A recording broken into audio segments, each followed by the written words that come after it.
receptions, 111 yards, and he didn't start out great, and I don't blame him because I think, if you have the threat of somebody wanting to kill you on your mind, I don't think you're going to really think about football too much. But he recovered from that. Speaking of somebody trying to kill someone, did you guys catch Burfict taking out AB and his own teammate with his elbow and forearm? Maybe caught that ball. AB catches the ball, and 30 for the Bengals, I don't know who he was, comes in head first and hits AB. That should have been a flag already. Then Burfict comes in after the fact and gives a forearm to both of them. I think he was aiming for AB and missed. Both AB and the DB had to be taken off the field for a play to get their heads together, but they seemed okay with it. But again, no flag. When the hell is the league going to ban this guy altogether? Total scumbag. That was the big story coming in, is what is he going to do? Is he going to get retaliation? Is he going to, be himself, really, and just, Yeah. And I just don't get it. I wrote an article listing all of the dirty plays that he had, and there were so many. There's so many that I just left out, and I think I threw a dozen in there or something. It's ridiculous. He just goes out and cheap shots people, and I thought that the league was finally onto him and was going to suspend him or come after him for everything he did, or that he would learn a lesson. But that's definitely not the case. He's just going to keep doing it, and Steelers-Bengals. The past few times the Steelers and Bengals have played in Cincinnati, it's been like a bloodbath. It's almost been too violent, like uncomfortable to watch. So it wasn't that bad this game, but yeah, why was there no flag? At least why was there no flag on what Burfict tried to do? They had to have looked for him. Somebody had to have kept an eye on him, but God, just the officiating is just so bad. Right. You would think they had done something to try and keep an eye on him, but apparently no. I don't know, man. You have to think, though, that somebody watching that game is going to go, and at least fine him for it. Yeah. I mean, you would hope.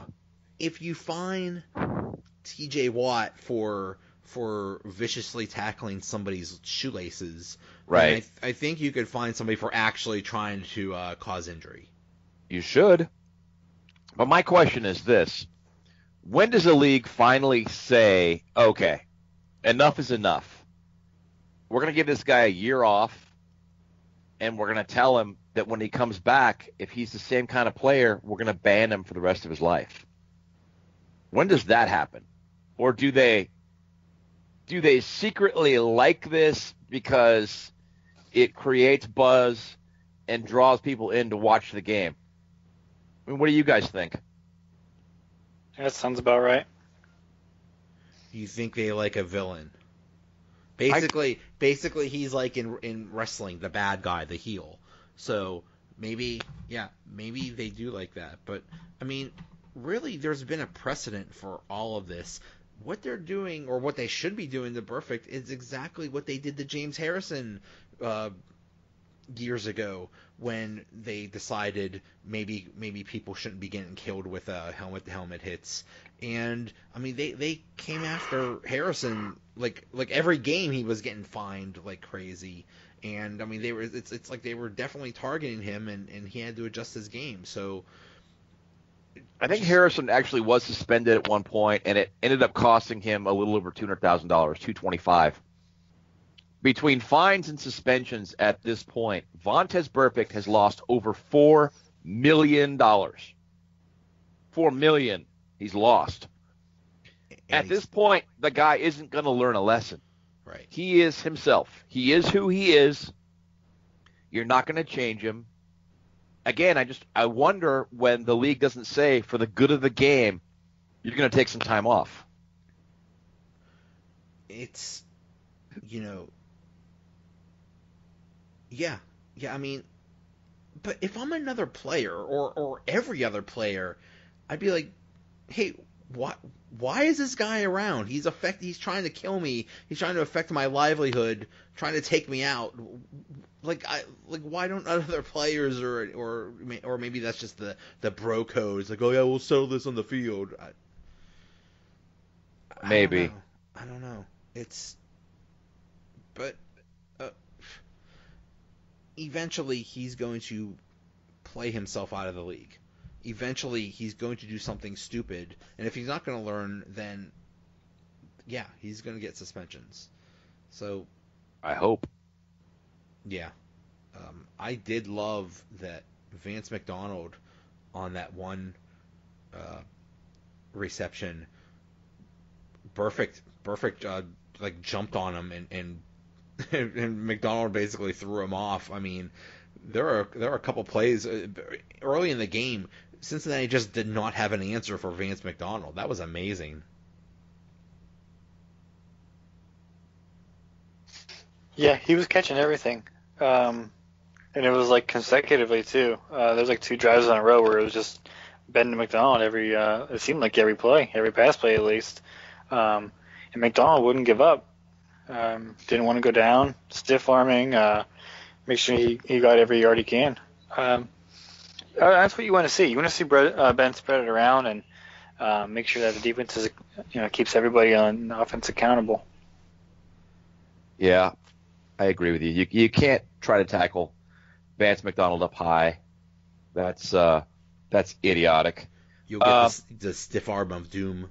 Yeah, I mean it's just dumb. I don't care how big you are. He weighs 270. Trying to tackle him up high is stupid. Just for reference, going back to what we were talking about, Vontaze Burfict has been suspended a total of 10 games, and he's lost a hair over $4 million in fines and suspensions. Lost money. James Harrison was suspended 1 game in 2011, and he lost $223,000 at that time. And Harrison is notoriously cheap, so losing $223,000 really pissed him off. Apparently, it's not pissing Burfict off because he can't help himself. He just keeps doing the same things over and over and over again. I don't get this guy, man. I do not get it. And his last suspension was actually not for unsportsmanlike conduct or unnecessary roughness. It was for PEDs. So Right. Maybe that's his issue. Maybe it's roid rage, man. Maybe the guy's a jackass because of roid rage. I have no idea. But he's clearly got some issues. Clearly. And the league needs to do something about it. Yeah, it's amazing, and maybe I mean you kind of have to. This game is, I hope, maybe an anomaly because first of all it's the Steelers, and second of all, after what Juju did to him last year, Yeah. you had to think that he was going to try something, and I'm actually surprised he didn't try to kill Juju. Well, he tried that with AB, obviously, and he went to a ref apparently today, according to Juju, and told the ref that Juju spit on him, which Juju said, I did not spit on anybody. Yeah, exactly. I mean, the guy, he's just a jackass. He's just that guy. You just, ugh.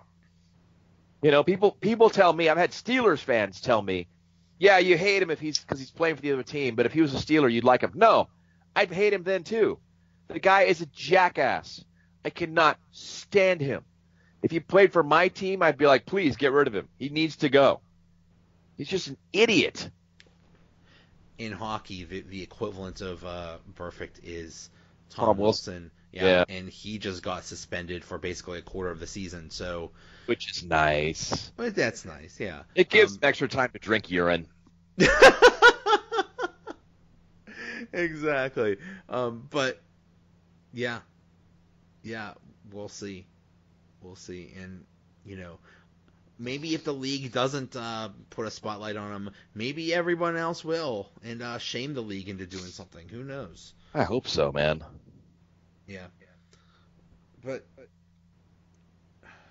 James Washington should Oh. the whole, This is a Chris question. the whole What's that? James Washington. The whole third receiving option is kind of, you have AB, Juju's great, and then after that it's kind of, sometimes Vance McDonald, but sometimes who knows? I mean, Xavier Grimbold had two catches today, which mystifies me. But I think they were counting on James Washington, and it just hasn't happened. Were we spoiled by Juju last year, and is this just how rookie wide receivers are, or are we going to expect anything from James Washington this year? I don't think he's been called upon to step into that role yet. I think Juju was called upon last year because of Martavis, and then because AB went down to really showcase what he can do. Washington doesn't play in the slot, and Juju actually plays well from both the slot and the outside.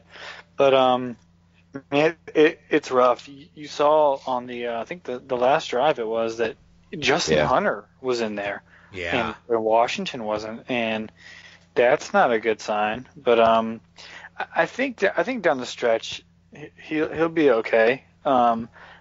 He's just not the focal point of anything right now, and that's not what his role is right now.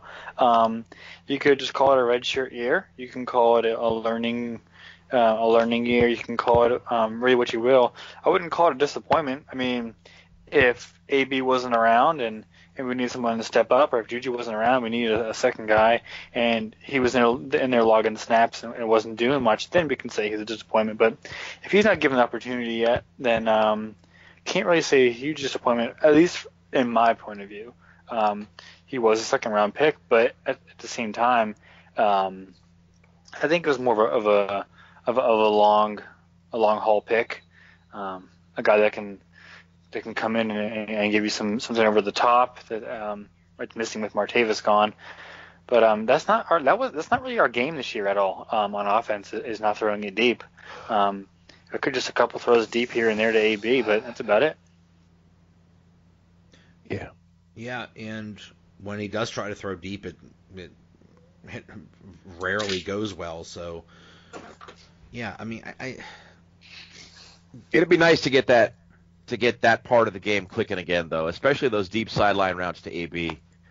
A lot of those last year been through to AB and he caught in traffic. It'd be nice to see that Wi-Fi connection, if you will, come back into focus. And I just think it's Ben outed himself on Wednesday on the radio. He said, my release point has changed because I'm not comfortable releasing the ball where it should be released because it hurts. So I had to have a talk with myself at halftime, and this is last week, about just sucking it up and just delivering the ball the right way because it was sailing so bad in the first half. The good news is this. AB is still getting open. If AB wasn't getting open and that was the problem, then we'd be screwed. But the problem is Ben, and it's mechanical, and it can be fixed. So I'm still optimistic about it. It's not like AB has suddenly gotten bad, and that's why they're not generating the kind of yards they did before, the kind of opportunities they did before. It's just Ben. And, just like you, Joey, I had gotten pissy about Ben not practicing on Wednesdays because he wasn't playing very well. And I didn't get what the hell was going on. He said he had a bruise in the back of his elbow. Well, it turns out he's actually got an injury and it's affected his release point. Okay, then maybe it makes sense not to practice as much during the week. But, you hate seeing him take days off regardless. That's all. Yeah. I was mad that he was taking those Wednesdays off, but yeah, it sounds like it's best if he rests that. And yeah, it makes sense that, I mean, a lot of his throws are off, and like he said, everything changes mechanically because it hurts. So what are you gonna do? But rest for 2 weeks.